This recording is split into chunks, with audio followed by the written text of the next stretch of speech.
Bienvenue dans le goût du savoir. Si tu aimes la vidéo, like et abonne-toi.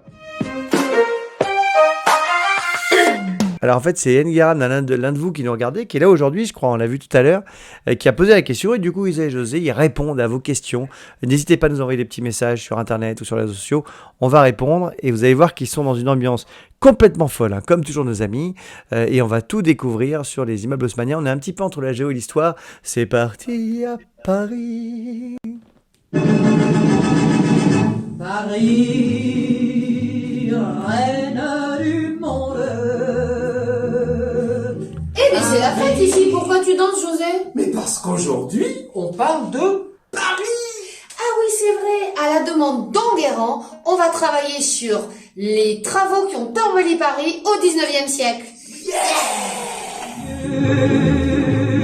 Toujours Ils sont cinglés. 16 juin 1859.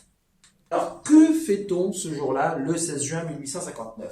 Eh bien, on décide, une loi permet d'annexer 8 nouveaux arrondissements aux 12 existants. Paris ne comptait que 12 arrondissements jusqu'à cette date, et voilà qu'on en prend 8 autres. Alors, on les prend où? Eh bien, on les prend sur des villages qui étaient autour de Paris. Aujourd'hui, on dirait les communes de banlieue. À l'époque, on appelle ça des faubourgs, des petits villages.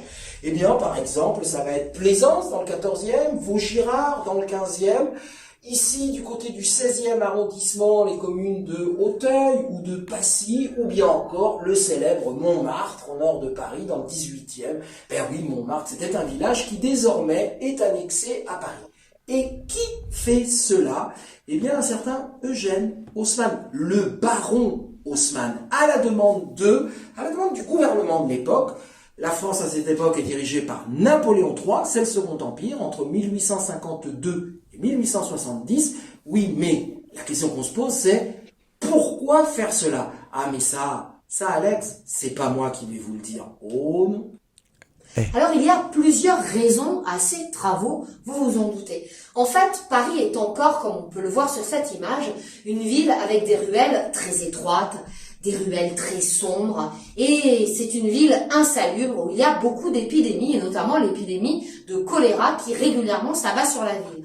Donc Napoléon III, qui a voyagé à Londres et qui a été subjugué par cette ville qui a fait tant de travaux, eh bien veut moderniser la ville et c'est ce qu'il va demander au baron Haussmann. Le baron Haussmann va donc détruire toutes les petites rues de Paris pour essayer de construire de grandes avenues qui débouchent systématiquement sur un point de vue remarquable, en général sur un grand monument. Par exemple, l'avenue de l'Opéra va déboucher sur l'Opéra de Paris qui est en train d'être construite. L'objectif, c'est d'aérer Paris, c'est de donner de la lumière à Paris, mais aussi, c'est de pouvoir permettre à la circulation qui est de plus en plus importante, puisque Paris, à l'époque, est peuplé d'1 million d'habitants, c'est pouvoir circuler plus facilement. Alors, il n'y a pas les voitures qu'on connaît aujourd'hui, c'est des voitures tirées par des chevaux, mais il y en a de plus en plus. Et ces travaux vont permettre cela. On vient donc de voir le volet assainissement. Il y a aussi le volet esthétique. Haussmann, quand il détruit les maisons, les vieilles maisons qui étaient dans le centre du Paris, va reconstruire des immeubles, et ces immeubles, on les appelle des immeubles haussmanniens. Comme on peut le voir sur cette photo, un immeuble haussmannien, c'est un immeuble qui fait 5 à 6 étages maximum. Il y a une grande porte cochère qui permet l'entrée dans l'immeuble avec une cour, et puis c'est des façades en pierre de taille avec des balcons en ferronnerie, des balcons en général très jolis. Plus on monte dans les étages et plus les classes sociales deviennent populaires. C'est normal à l'époque, il n'y a pas encore d'ascenseur, donc c'est les catégories les plus riches qui vivent au premier étage et au deuxième étage. Alors Isabelle nous a parlé de l'embellissement de Paris, avec les monuments, les grandes avenues, et puis du problème de l'assainissement, supprimer cette ville qui était encore une ville médiévale pour en faire une ville moderne à l'époque. Mais il y a un autre volet aussi dans les travaux d'Haussmann, c'est un aspect aujourd'hui on dirait sécuritaire. En fait, il ne faut pas oublier que Paris est la ville des révolutions, 1789, 1830, 1848, beaucoup d'ouvriers et de classes populaires la peuplent.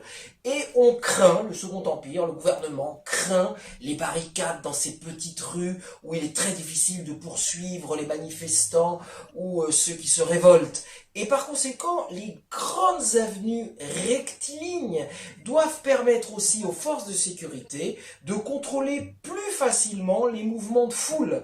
Donc il y a aussi cet aspect sécuritaire dans les travaux d'Haussmann. La portée de ces travaux d'Haussmann, évidemment, elle est très importante. Il y a un aspect positif, bien sûr. Cela donne à Paris son aspect majestueux, l'aspect que tout le monde aime retrouver quand il vient visiter Paris. Si on aime Paris, c'est parce que on aime les travaux d'Haussmann et l'esthétique qu'il a donnée à la ville qui est la capitale de la France. Oui Isabelle, mais il y a aussi, en dehors de cet aspect esthétique, presque romantique on pourrait dire, un aspect un petit peu plus négatif, c'est que, avec les travaux d'Haussmann, eh bien les classes populaires, les populations les plus modestes qui peuplaient le centre de Paris sont rejetées vers les périphéries, ils ne peuvent plus payer les loyers ou devenir propriétaires dans le centre de Paris, et ça c'est un mouvement qui a commencé avec les travaux d'Haussmann et qui, on peut le regretter, n'est toujours pas terminé aujourd'hui. Bon on a terminé notre promenade parisienne, mais on va la finir en chanson. Tout finit en chanson à Paris. Ça c'est Paris, ça c'est Paris. Ils sont complètement fous, hein. On a perdu Aurélie qui est partie. Ils sont complètement cinglés.